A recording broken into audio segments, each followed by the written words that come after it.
This is the Trump Breaking News Network. Here's what's happening. These are the people Donald Trump needs to fire. By streiff. Just last week a federal judge, ironically appointed by Obama, struck down blatantly illegal rules crafted by the Department of Labor to change the classification of many workers from managers to overtime-eligible employees. My colleague Jay Caruso posted on the story. It looked like this job-killing madness had been stopped. After all, it was plain that Trump was the next president, and the proper thing to do would have been to let the incoming Secretary of Labor decide if an appeal was warranted. But propriety is not something any Obama appointee or supporter has ever been noted for. Rather, being dedicated little progressive fascists that they are, the Department of Labor has appealed the judge's decision.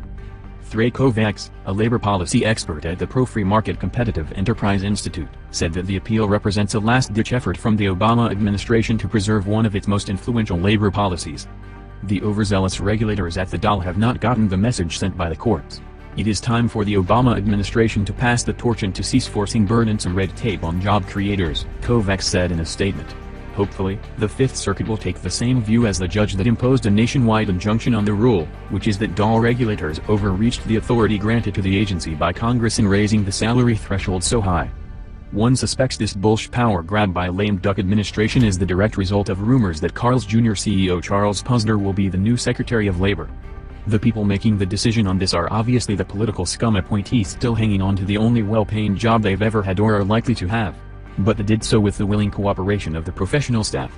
During the fading hours of the Clinton administration, the Labor Department forced through a rule setting draconian ergonomic standards that actually had the distinction of being one of the very first federal rules ever revoked by Congress. Yes, appointees pulled the trigger, but it was civil service people who loaded and aimed the gun and gave the commands to fire. Throughout the federal government, Trump appointees are going to be confronted by an outright revolt as civil servants, pampered and rewarded and praised like U8 soccer players by Obama, refuse to cooperate in carrying out his agenda. It isn't enough that Trump appoints strong leaders. Every federal agency should be outfitted with its own hatchetmen whose sole job is to keep book on recalcitrant staff and fire them.